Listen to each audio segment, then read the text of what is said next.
The dust in Dovetail Ridge carried a certain bitterness that clung to skin like sorrow to memory. It was a place where time dragged its boots through the dirt and never quite left. Even the wind hesitated here, as though it feared what it might overhear.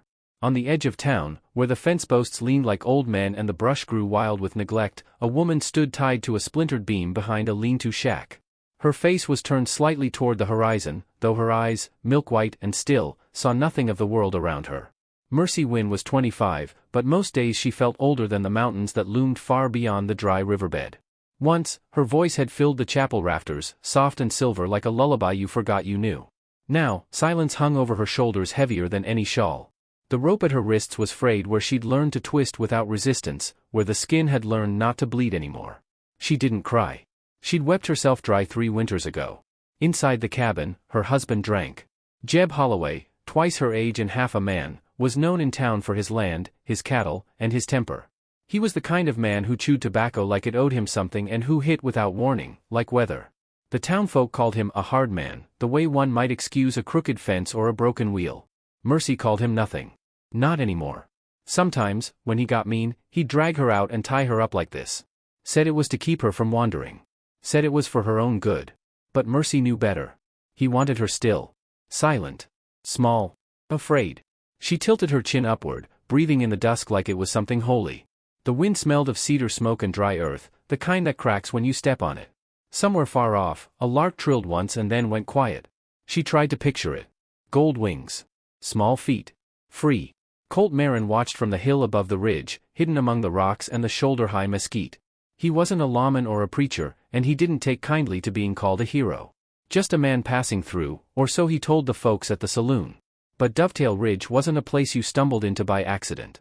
He had the look of someone chasing silence, and being followed by ghosts louder than gunfire.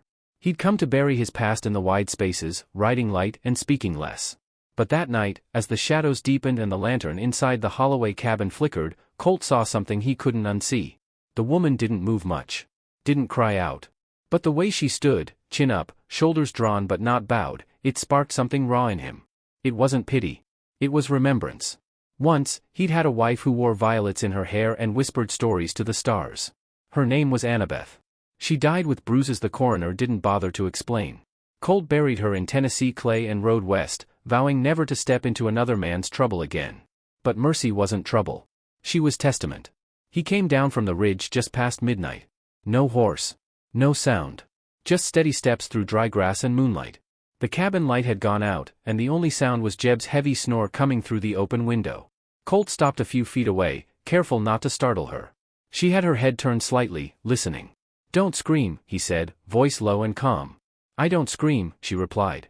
Her voice was quiet, not trembling. Almost like it had forgotten how to beg. "I'm gonna untie you." "Why?" He hesitated. "Because no one else will." She didn't answer, but she didn't resist. The knots came loose easier than he expected, like they'd grown weary of holding her. When the rope fell, her arms stayed in place, as if afraid to trust freedom too quickly. He wrapped a worn bandana around her wrist to keep the raw skin from bleeding. Then he placed a folded wool blanket in her hands and stepped back.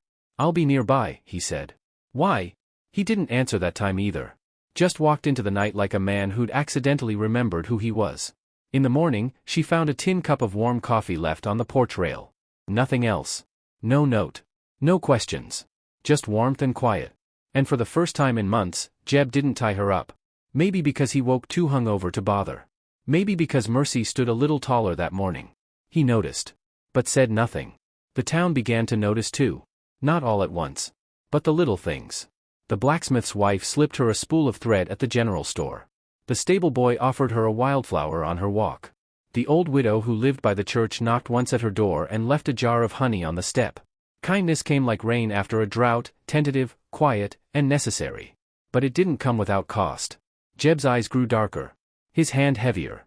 One night, he threw a pan against the wall and barked, "You been talkin' to someone? Someone filling your blind head with ideas?" She said nothing. Just sat there, hands folded. Waiting for the storm to pass through her like wind through broken shutters. That same night, Colt watched her again from the ridge. He wasn't sure what he was waiting for. Maybe a sign. Maybe the moment he'd stop pretending he was just a stranger. He found himself carving things with his knife, small wooden shapes, a bird, a star, a pine cone. He didn't know why until he realized each one reminded him of her. 3 days later, Mercy stepped into town alone. Walked slow, sure. She didn't carry a stick. She didn't need one. Her feet knew the way. Her ears knew every creak and whisper of the place. She passed the saloon where men paused mid-sip. She passed the tailor's where a woman dropped her thread. And she walked straight to the chapel, where she sat in the back pew, hands folded in her lap, facing the altar like she could still see God's face. Colt followed 10 paces behind, standing in the doorway, hat in hand. That's where the sheriff saw them. Sheriff Elroy Gaines was a quiet man with too much debt and too little spine. But he had eyes. He saw the way Mercy's jaw set when Jeb came storming down the road, shouting her name like she was a hound that ran off. The chapel door slammed open. Mercy didn't flinch. "You think you can just walk into town like a lady?" Jeb's voice rang like a pistol crack. Colt stepped forward, slow and deliberate. "Reckon she don't need your permission." Jeb turned. "This you're doing?" "No, sir," Colt said.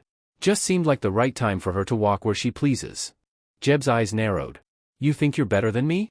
Colt shrugged. "No, I just don't tie up women to feel tall." Silence settled like dust after a stampede. Then the sheriff stood, adjusted his badge, and cleared his throat. "Maybe," he said carefully, "maybe she oughta stay with someone else a while. For peace, you know." Jeb stared at them all. At Mercy, at Colt, at the people starting to gather. And for the first time, he looked small. Not because he'd been beaten. But because no one was looking away anymore. Mercy stood. She didn't touch Colt. Didn't speak. Just walked out the chapel doors, leaving her past behind like a serpent's skin. Colt followed. They didn't speak for a long while. Just walked until the sun dipped low and the hills turned gold and blue. She finally stopped near a cottonwood tree and turned her face to the wind. "You still there?" she asked. "Yeah. I don't need saving," she said. "I know. But I could use a porch that faces west." Colt smiled, slow. "I can build one." And just like that, the evening settled. The world turned. And something long asleep inside them both began to stir. The wind picked up, cool and kind. It smelled of pine, and rain, and something new. The days that followed felt like the moment after a thunderclap, still, but heavy with what might come next. Mercy didn't return to the Holloway cabin.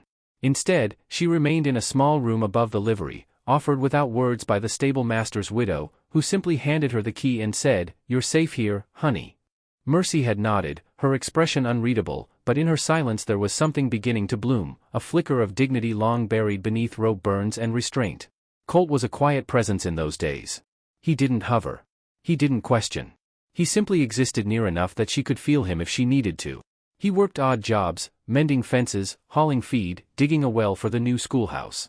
Each evening he'd walk the edge of town, eyes on the sky, as if watching for signs only he could read. Sometimes, he'd carve.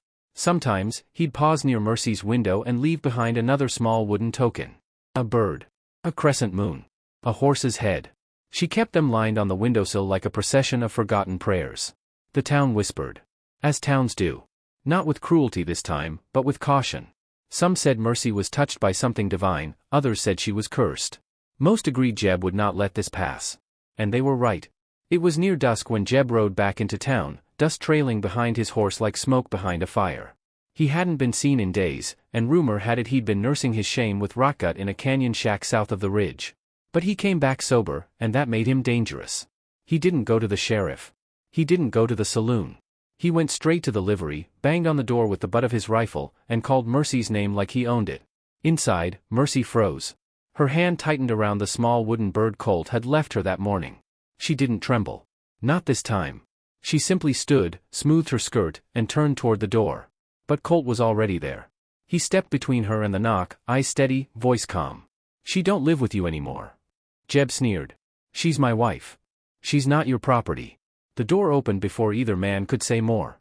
Mercy stepped through, chin lifted, arms loose at her sides. "You want something, Jeb?" she asked, the softness in her voice not weakness, but a choice. He stared at her, as if trying to recall the girl she once was. He saw the scars. The calm. The man beside her. And something in him twisted. Not regret, Jeb didn't know how to feel that, but wounded pride. "You comin' back with me," he said, "or you want this man to get himself hurt for nothing?" Colt's hand stayed loose, but his shoulders tensed. "I'm not going anywhere," Mercy replied. "Not with you. Not again." That's when Jeb raised his rifle. Not to shoot. Just to threaten. But in a town like Dovetail Ridge, gestures carry weight. The click of the hammer being drawn back echoed like thunder across the main street. Doors opened. Windows filled with faces. The sheriff stepped onto the boardwalk, hand resting on his holster, not yet drawn. "Put it down, Jeb," Sheriff Elroy called. "She's my wife." "She's a person," Colt said. "And you're done laying hands on her." Jeb turned his aim slightly. Not at Mercy. At Colt. And that's when the silence broke. Mercy stepped forward. Not fast. Not with panic. But with purpose. She placed herself between the barrel and the man who'd untied her without expecting anything in return. Her face was calm. Her eyes unseeing, but fierce. "I'm not afraid of you anymore," she said. And Jeb, for all his bile, for all his bluster, didn't pull the trigger. He stared, and for a moment, looked like a man standing in front of a mirror he didn't like. Then he laughed, a bitter, empty sound, and lowered the rifle. "You all think you're better than me," he spat. "You think you can shame me in my own town?" The sheriff took one step closer. "You shamed yourself." Jeb looked at the crowd now, faces that once looked away, now staring back. Some ashamed. Some defiant. All watching. He turned to Mercy one last time. "You'll regret this." She didn't answer. She simply held the wooden bird tight and took Colt's hand. The sheriff stepped in, finally, and said the words he should have said long ago. "Jeb Holloway, you're under arrest for assault and cruelty. Don't make me add resisting." And just like that, the man who thought himself untouchable was led away in cuffs, muttering curses that no longer carried weight. That night, the sky was clear. Mercy sat on the small porch Colt had built behind the widow's cottage. Her fingers traced the grain of the wooden bird. Her bare feet rested on smooth boards. Colt sat beside her, quiet, working on something new with his knife. "You scared?" he asked softly. "Not anymore." "Not even of the future?" She turned her head slightly toward him. "I've lived most of my life blind. But I'm starting to see things clearer now than I ever did." He nodded, and handed her the carving. It was her. Her silhouette standing beneath a cottonwood tree. "It ain't perfect," he said. "Neither am I." A breeze rolled through the trees, warm and gentle. Somewhere, a child laughed in the distance. Somewhere else, a bell rang. And Mercy, once tied to a post like a forgotten thing, sat free in the open air, her hand resting near his, her heart not rushed, not claimed, but steady. There was no declaration. No kiss. Just quiet. And in that quiet, something deep and lasting was growing. If you were to ask the folks in Dovetail Ridge years later, they'd say that was the day the town changed. The day silence lost its power. The day people remembered that mercy isn't weakness, and kindness isn't silence. Some stories don't end with gunfire or gold. Some end in stillness, in truth, in hard-earned peace. And if you're ever wandering through some tired little town where the porch lights flicker and the shadows run long, remember this. There's more strength in a woman's quiet no than in 1,000 shouted yes. And sometimes, the bravest thing a man can do is listen.